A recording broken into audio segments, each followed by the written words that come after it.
Empezamos entonces con una sesión que se intitula Fragmentos y Personas de Pessoa. Empezará Raquel Nobre-Guerra y luego Miguel Moreira.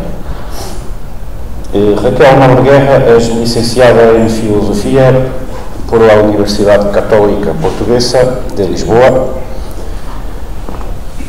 Tiene un DEA en Estética y Filosofía del Arte en la Facultad de Letras de la Universidad de Lisboa. Es becaria de la Fundación para la Ciencia y Tecnología. Investiga para el doctorado la categoría de fragmento en la obra de Fernando Pessoa. Ha participado en el proyecto de digitalización de la Biblioteca Personal de Pessoa.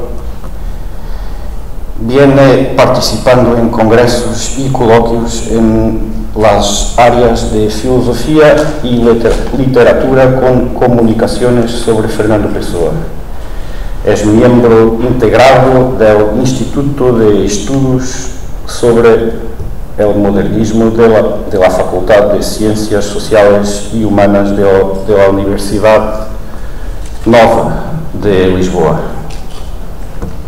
Es miembro colaborador del Centro de Literaturas y Culturas Lusófonas y Europeas de la Facultad de Letras de Lisboa. Es miembro también de Compares, es una asociación internacional de estudos ibero-eslavos de la Universidad de Lisboa y del Instituto de Filosofía Luso-Brasileña. Su comunicación se intitula A Fragmentariedade como Programa Estético, Modalidades e Nexos. Aproximações. Tudo, boa tarde a todos. Queria deixar aqui o meu agradecimento à organização deste colóquio, na pessoa de Daniel Duarte e de Diego Jiménez. Assumir também a minha incapacidade em apresentar esta comunicação em castelhano, muito menos em catalão, esperando que seja inteligível para todos. Também suprir este ato de agressão, que é sempre uma palavra final e uma afirmação sobre o que se possa dizer da obra e de quem foi Fernando Pessoa. Talvez nunca se chegue ao sentido final das questões: o que é um fragmento, o que faz com que um fragmento se chegue a ser, como partir da fração para se chegar ao todo, qual a importância topográfica do fragmento na descrição do lugar que ocupa desde o todo de onde se desprendeu. Qual a sua função e performatividade no domínio da textualidade? Quais as suas modalidades e nexos? De que modo se pode repensar o fragmento como unidade autónoma, mas integrante de um todo, como ferramenta lógica, alicerce e ponto de partida para compreender o corpo de uma obra e perceber como pode ele influenciar e ampliar a estrutura de um corpus tão diverso quanto complexo como o que pretendemos analisar. Não responderemos aqui a cada uma destas questões naturalmente, gizando-las com pistas de um campo de trabalho mais exaustivo que procura respondê-las na sua relevância. No entanto, uma há que parece a princípio esclarecer-se por si só, a da forma do fragmento e seu reconhecimento. Partindo assim de uma acessão comum, de que um fragmento é algo que na sua qualidade de inacabamento se deixou permanecer como tal, se desprendeu de um todo, parece bastar. Mas de termos nesta evidência é talvez, como tantas outras evidências, um descanso temporário. Saber então se basta o reconhecimento de um fragmento, a sua qualidade de partícipe de um todo, ou se todas as obras são passíveis de ser interpretadas como grandes fragmentos de uma obra total, impossível e inacabável, que se fecha por condições de execuibilidade restritas a uma temporalidade humana finita, é uma questão produtora de algumas perplexidades. Se é mistério o que tudo une, também o é o que separa, pois é o fragmento, a identidade do objetivo e do subjetivo, do mundo e do sujeito, na sua integridade e integralidade. É nosso, pois, ultimamente desejo de unificação e coerência, como seres e como obras.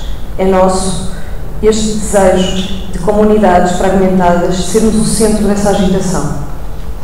Julgamos por isso necessária a problematização das suas modalidades nos seus múltiplos desdobramentos e configurações, para estabelecer, na função da sua medida, uma eficaz definição desta categoria como ferramenta fenomenológica para a detecção das unidades que constituem esta totalidade que pretendemos apreender.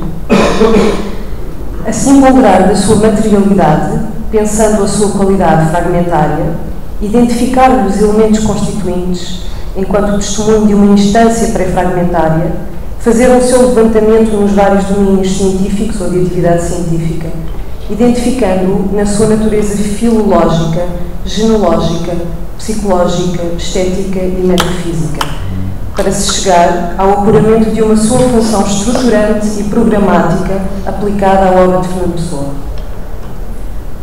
Cumpre examinar, dentro do pensamento literário contemporâneo, os modos do fragmento se comportar e apresentar substantivamente na sua evolução ao longo dos tempos, até se constituir como forma e género literário.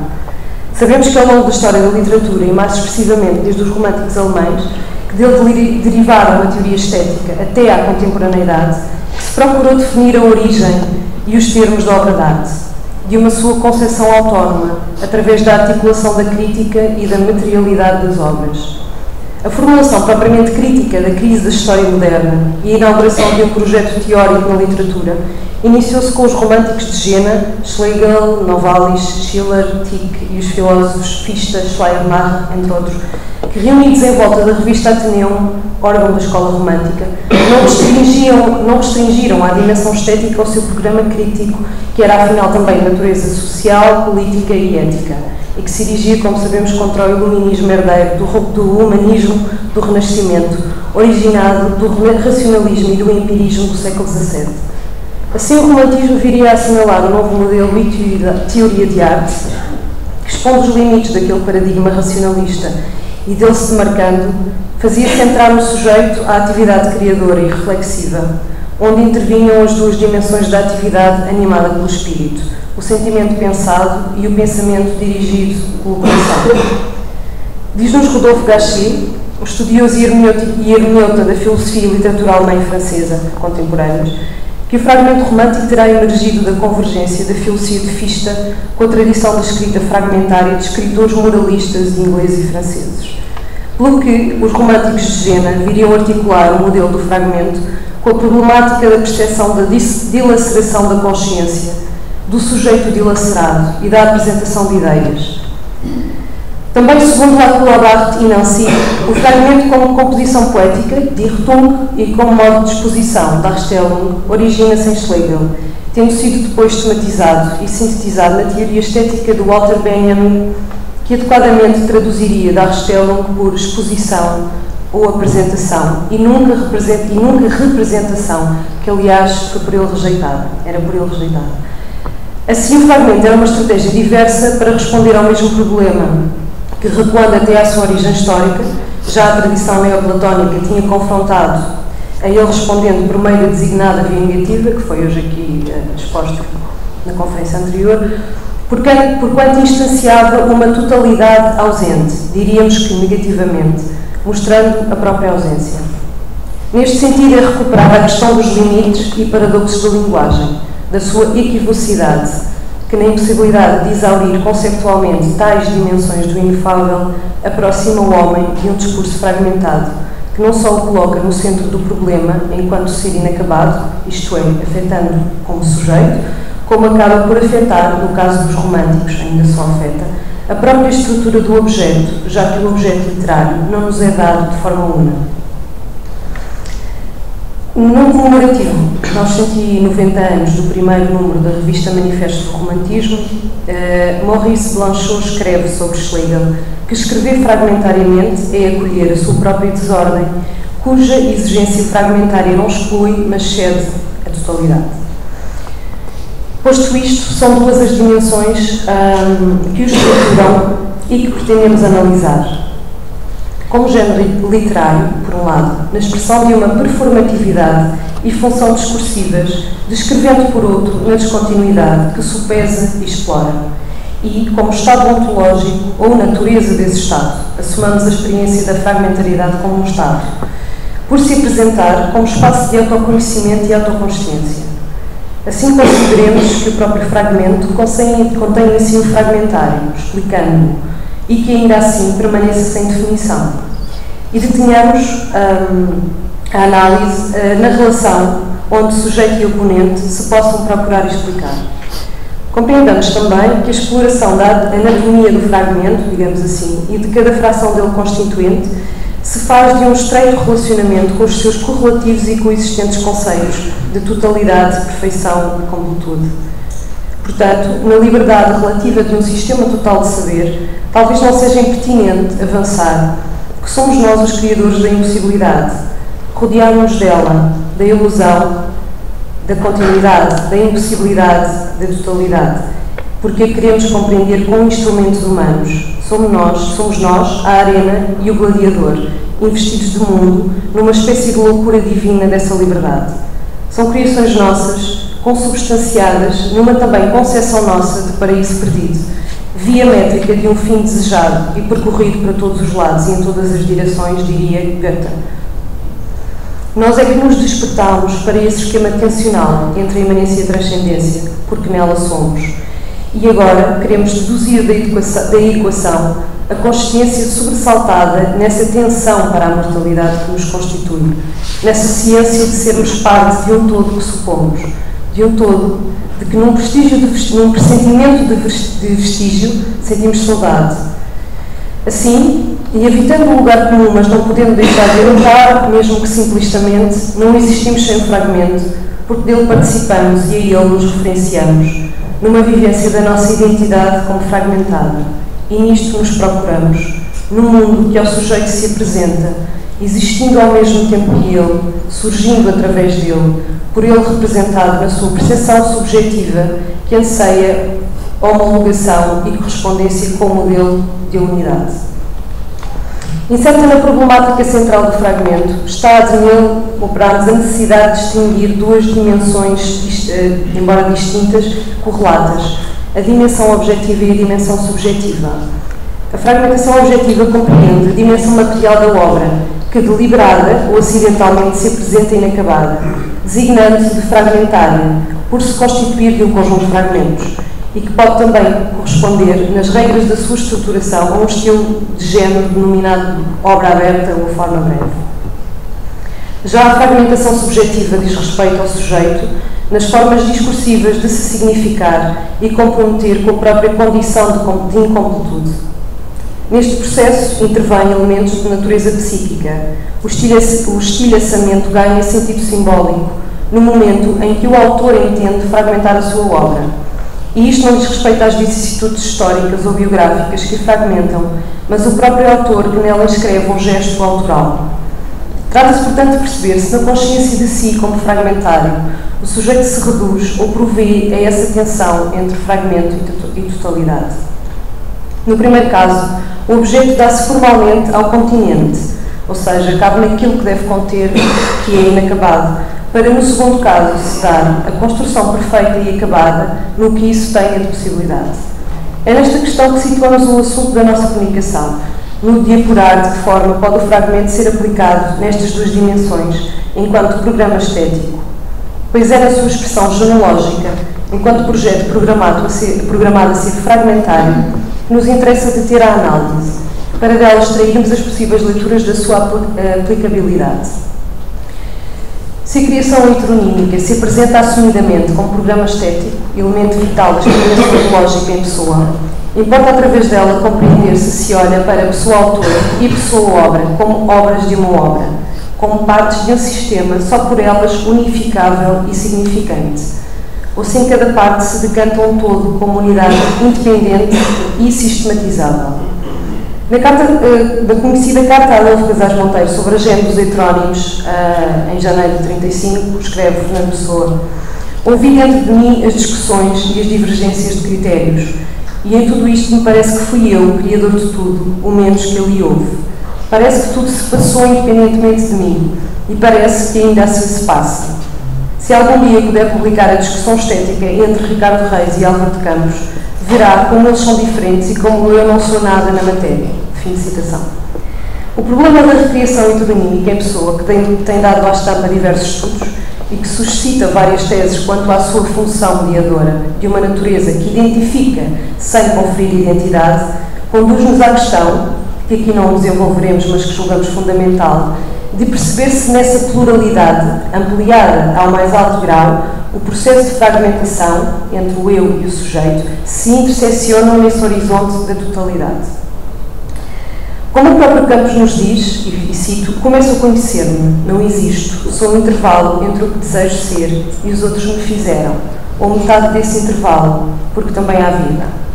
Ou se considera, fim de citação, ou se considera um eu sujeito que no resultado da despersonalização, numa quase unidade encontrável ou localizável nessa diversidade. Até porque, como muito se tem escrito, é Fernando Pessoa ele próprio a obra, o que nos leva a supor que talvez faça sentido, ao invés de uma análise biográfica e psicológica, porque se inicia normalmente a análise, partir da própria obra, dela aferindo uma estética e uma metafísica da heteronímia, pois se efetivamente se evidencia o nexo causal entre fragmentário e obra fragmentária, talvez seja menos evidente a gênese que dá consistência a essa fragmentariedade subjetiva. E embora não nos debrucemos sobre esta especificidade, enunciamos-la por nela radicarem os termos do princípio de um processo fragmentário na obra de Pessoa.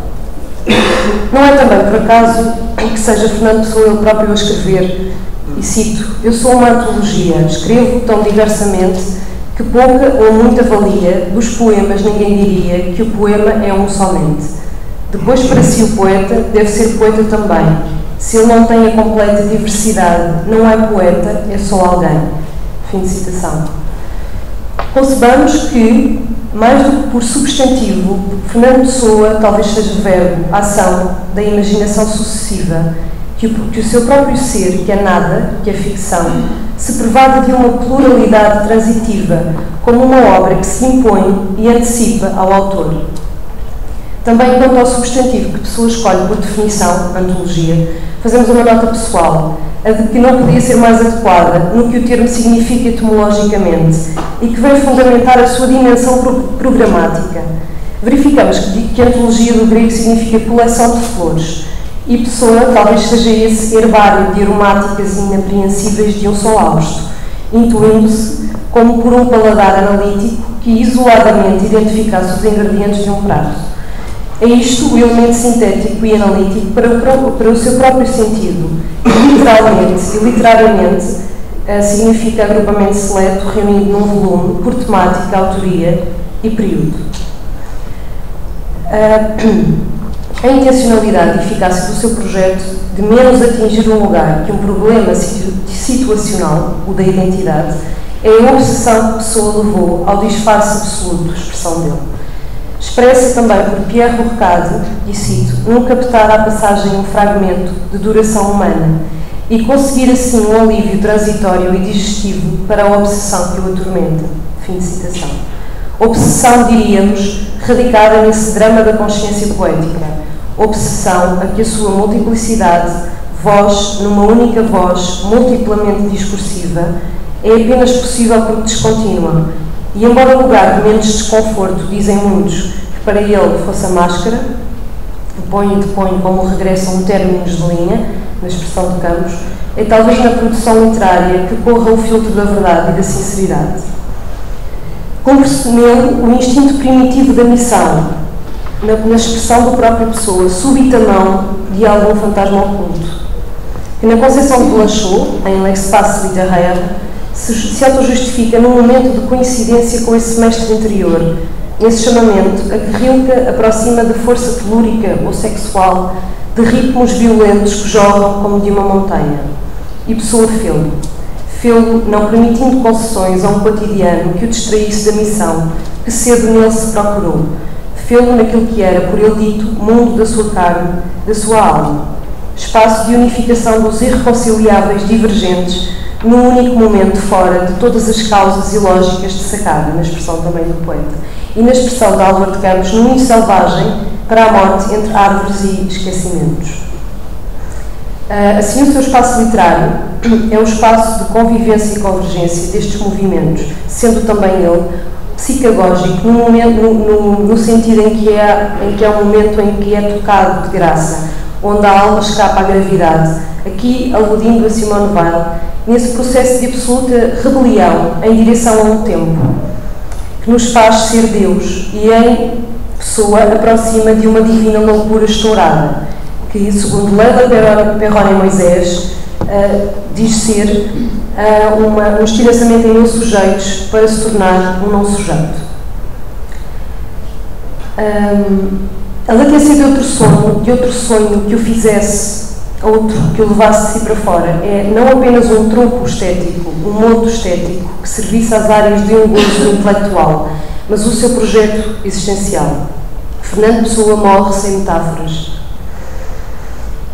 E este morrer sem metáforas implica viver abdicando de existir, como nos diz no primeiro Fausto: há em mim uma impossibilidade de existir, de que abdiquei vivendo. Mas, subtraindo-se essa realidade da vida pequena, dá-se a interna pervasão, como que absorvendo a brandura e o tédio que seria existir meramente nessa vida comum, sentada e revista numa expressão que nós conhecemos dele. Assim, a vida transformada em poética do exílio, da fragmentação, dos entrelaçamentos do poeta com dimensões angélicas, como nos diz, por exemplo, Dalila Pereira da Costa, no regresso ao paraíso, encontrado talvez na recuperação das imagens da infância e nessa própria infância, não podiam senão entregá-lo a um programa de dispersão. É que se a busca de unificação de que nos fala a impresse assinala e recolhe a possibilidade de afirmação de uma consciência própria e múltipla no conhecimento de si, não deixa de promover também a aniquilação do humano em si e a repercussão disso na própria obra, no que o embargava ao caráter definitivo das coisas. Por exemplo, em 32, escreve a João Gaspar Simões, dizendo: não sei se alguma vez lhe disse que os heterónimos, segundo a última intenção que formei a respeito deles, devem ser por mim publicados sobre o meu próprio nome. Já é tarde e, portanto, absurdo para o disfarce absoluto. Contrariando-se depois em 35, na conhecida carta que escreve, que há pouco citámos, a Adolfo Casais Monteiro, quanto ao plano futuro da publicação das suas obras e quanto à gênese dos heterónimos. Daqui é-nos possível então concluir que talvez seja nessa despersonalização que se abre o elevado sentido do seu projeto, pois que a sua sublimação apuradíssima, psicológica e estética se dá em cada um dos heterónimos, que mesmo contradizendo-se, são um conjunto coerente com todas as suas especificidades enquanto unidades autónomas. Vou talvez...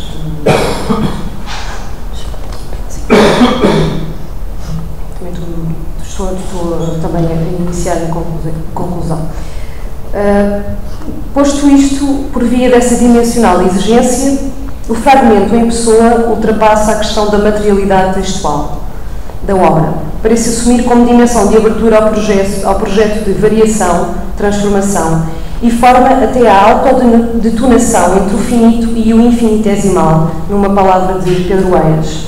Também José Gil, Eduardo Lourenço, Jorge de Sena e outros que procuraram tomar a mão ao lugar mais fundo dessa realização sem realidade, lembrando aqui Bernardo Soares, e de uma necessidade e inutilidade de reconhecer a realidade como uma forma de ilusão e nessa própria ilusão haver uma forma de realidade.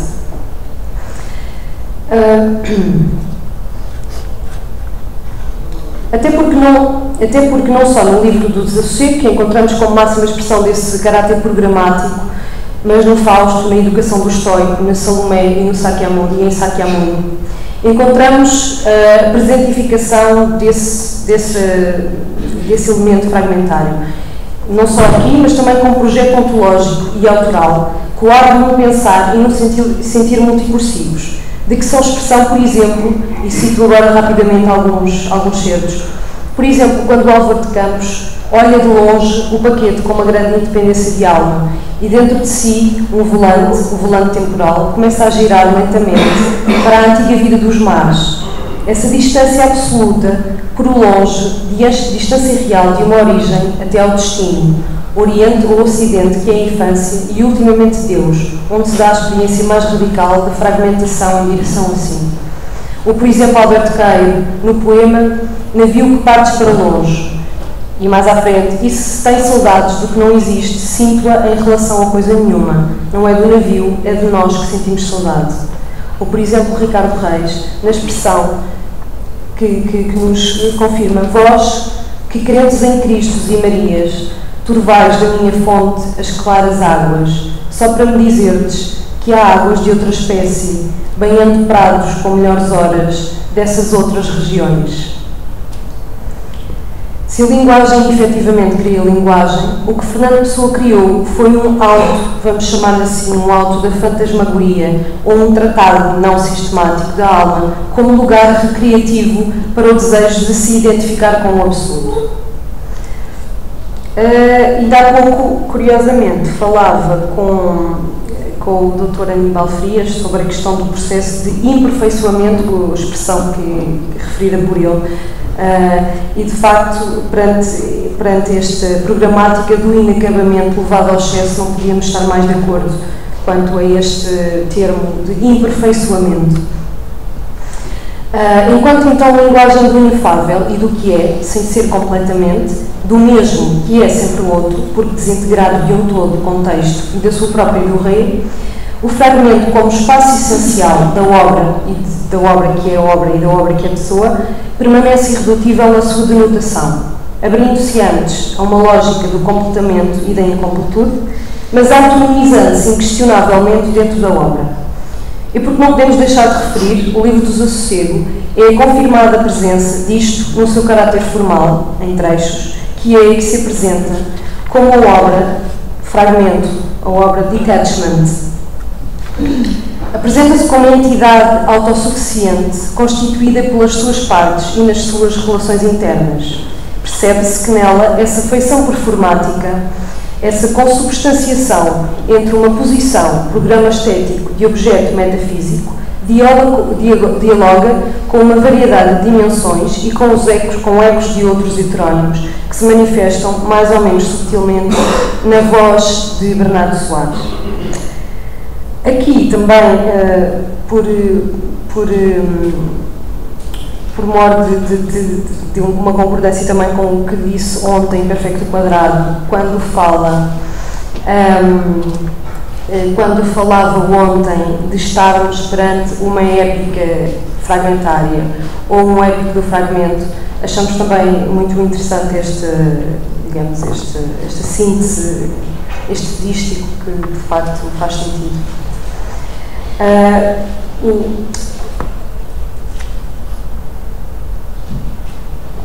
Chegamos também à conclusão de que, quanto àquela distinção que fizemos da fragmentação subjetiva e objetiva, encontramos a presença de ambas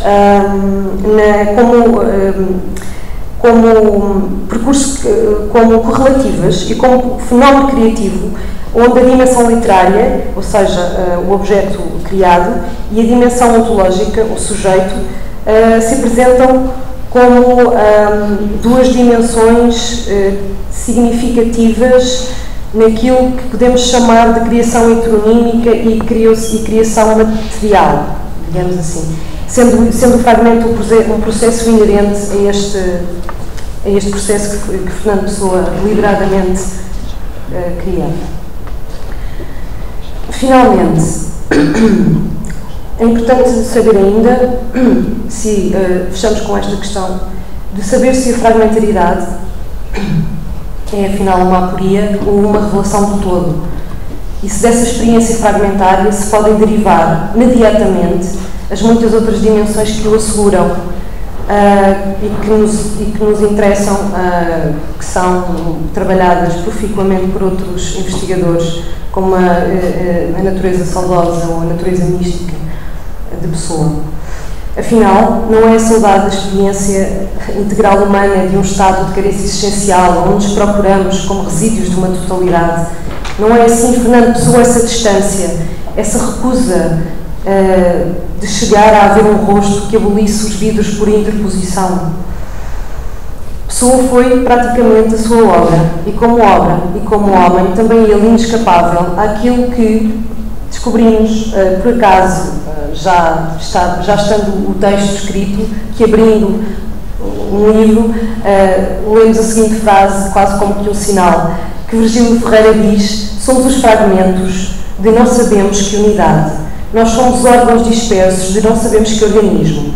Soubemos unificar as constelações, a dispersão dos seres, talvez a do universo, mas somos incapazes de unificar o nosso tempo. Nós não temos unidade e dela estamos loucos, disse Camus.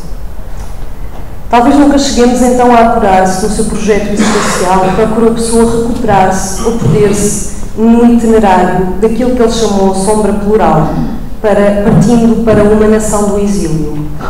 E assim, fechando com uma poeta e pensadora portuguesa que se chama Sofia de Melbrenner Anderson, dizemos, como ela diz, numa última página de um livro: encontrar a unidade seria acordar.